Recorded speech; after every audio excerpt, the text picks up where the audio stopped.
Blessings and provisions, everybody. Thank you guys so much for checking out today's video. Pokemon made an official statement regarding the current state of production and distribution and said that they are aware that TCG has been hard to get a hold of and that they will now continue and do their best to produce more and distribute more to the maximum capacity, as well as reprint some cards that we weren't able to get a hold of. Now, this is very good news for a lot of people, especially those who are still collecting modern stuff, who play the actual Pokemon TCG card game. It's a very good news because, one, it lowers down the prices that we are currently paying for modern cards. Now, it was unheard of to flip modern Pokemon cards right as soon as they hit the shelf, meaning back then, prior to Logan Paul, you would not have to pay resale prices for products that are literally being released right now. Meaning you wouldn't have to pay $25 to $30 for Champion's Path collection boxes. You wouldn't have to pay $260 for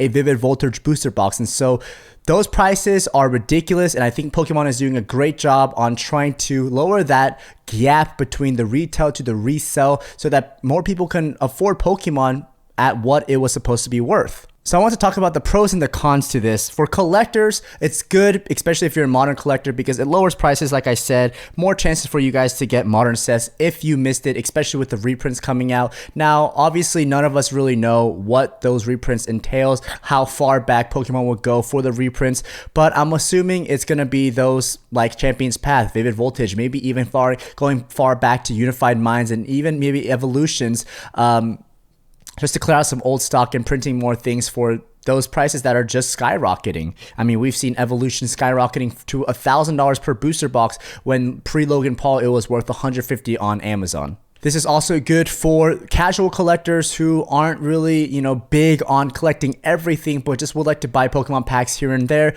They should be able to find packs on the shelves more easily now, especially this is regarding around the kids of Pokemon collecting. I've seen a lot of comments on Facebook regarding the whole McDonald's scandal about how adults are clearing out the shelves, adults are clearing out McDonald's for the Happy Meals so that these kids who genuinely just want to open up packs here and there, who save up $20 for their allowance a week to just open up a Pokemon pack, are able to have those opportunities, and which is true, because this is a hobby. Of course, I'm not going to disregard anybody who is trying to make a quick buck, especially during this time of the pandemic, but you also have to understand that this is a collection of all ages, and so these kids who are missing out on those opportunities, it does suck for them and can potentially harm the hobby in the long run, for the longevity of the hobby. And so I think this is a good thing, thinking about the kids as well. And like I mentioned earlier, those of us who actually play the actual Pokemon TCG card game, it's going to be easy access for us to be able to get those trainer cards, those less sought after cards, common, uncommon, and rare cards that are viable in the actual card game that is useful. And so those people who play those card games will have to pay resale prices just to play the card games as well. Now, there are a couple of cons to this, especially as collectors. Obviously, it lowers the value in the modern collection. I mean, we've seen the Shiny Charizard V and the Rainbow Rare VMAX PSA 10s going for $700, $800. Now, with the reprints coming and people's submissions coming back from PSA within the next year, I would say the value of these modern Charizards are going to dip down way down low. However, I think that's okay because if you guys remember, in 2019, early 2020, when the Hidden Fates set was released, the PSA 10 Shiny Charizard GX went for about $400 in a PSA 10, and that was unheard of. People were like, this is crazy. I've never seen a modern Charizard going for this much. And fast forward to now, a year later, that same Charizard is going for about $1,200 to $1,400 in a PSA 10, even with the reprints of Hidden Fates. And so I can see the valuation of these modern chase cards still going up, but just dips down just a little bit just to flatten out the market. Now, with Pokemon saying that reprints are coming, those reprints are unknown. So as collectors, we don't really know what will hold up value and what will not. And I think this just kind of emphasizes on the idea of collect what you love, guys. Collect what you enjoy. Don't try to collect for the money. Don't try to collect for the investment. Of course, there are tips and suggestions that people make for investing Pokemon, but at the end of the day, if something like this hits, no one can really expect and predict the market, meaning so just collect what you love, guys, and stop trying to worry so much about the valuation of the cards, especially with modern cards, because with the reprints coming and Pokemon doing the whole Unified Minds, Tag Team GX, even Evolutions reprint during pandemic, I can just see that continuously happening in the near future, which will just continue to lower the value of modern cards, which is okay, but I think that in the long run, it will still go up in valuation. Now, this is unconfirmed, but I've heard and watched videos that these changes won't be implemented until 12 to 15 months later, meaning Pokemon is currently opening up more factories to print out, to distribute. These changes won't be implemented until a year later, meaning that with the upcoming sets of Shining Fates, with battle styles, and even the 25th anniversary this year happening at the end of the year,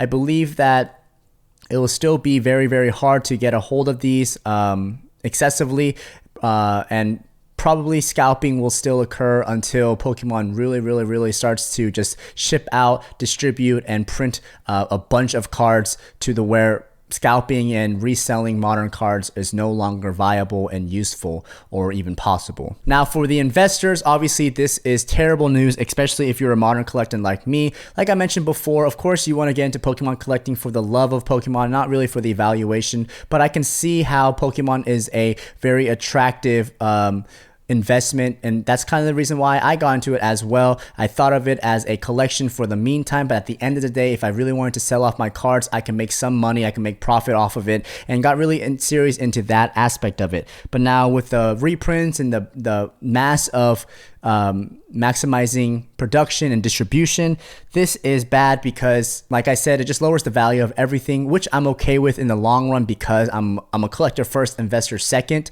But you know, it makes you wonder, should we start selling off our modern collection right now and just rebuy them later? Should we keep stuff sealed right now or just open it up or whatever? What about those of us who already paid the resale prices and now we just have to take the L because Pokemon's releasing it later on? These are all legitimate concerns that I have no answer to, honestly, because like I said, no one can predict the market. No one knows what these reprints are going to be like. I don't know if it's going to be just as heavy as the newer sets that are coming out, or if it's going to be in the small bundles like we've seen in Unified Minds, Hidden Fates, because those things have been very hard to get a hold of, even though they've been reprinted, and the valuation of those still maintains somewhat high, even though they were reprinted. And so it is bad because there's going to be too many variables within the future, especially in investing in modern cards. But I will say this is actually really good news for vintage Pokemon collectors, along with people who collected Pokemon cards before, I want to say safely, before 2016, just because I highly doubt that Pokemon will be able to reprint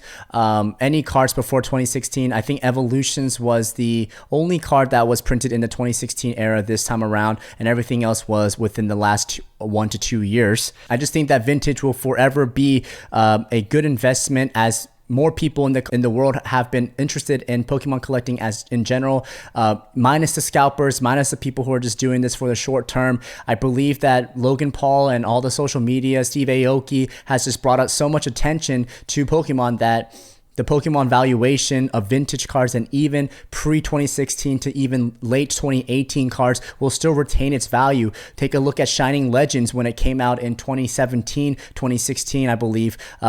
That ETB is now going for $400. In the beginning, there wasn't much interest in Shining Legends because, one, it was not a very playable card in the TCG, and also there wasn't many interesting cards, I guess, to many people. But now that same set is going for $400 for the ETB, and so I believe that these older cards will still retain value, meaning that today's Chase Charizard is going to be tomorrow's vintage Charizard. And so don't lose too much hope if you were just in this for the investment. I would say just be careful in investing more money into Pokemon right now because just so many variables are unknown. I would say diversify your portfolio for sure. Don't put too much money into Pokemon if this is just solely for investment. Now, as a collector, obviously we're just collecting for what we love, and so honestly, at the end of the day, whatever Pokemon reprints or whatever, it should have no effect on us because we're collecting for the enjoyment of it. And so with that, I think this news is very excellent for the community. And guys, if you guys enjoyed this type of analysis video and just my thoughts and my opinions on the current state of Pokemon, please let me know down below. I kind of enjoy making these videos because I just love to share my input, my opinion. Of course, I'm just a random dude on YouTube, so I don't have all the answers. My advice might not be always right, and my information might not be always right, but I'll be the first to admit when I'm wrong, and these are just my thoughts about it. So guys, leave a like, subscribe if you guys wish to watch more of my videos, and follow me on Instagram at TheKoreanPastor. I post every single day. I post up these news infos as much as I can, and so yeah, I'll see you guys next time. Bye.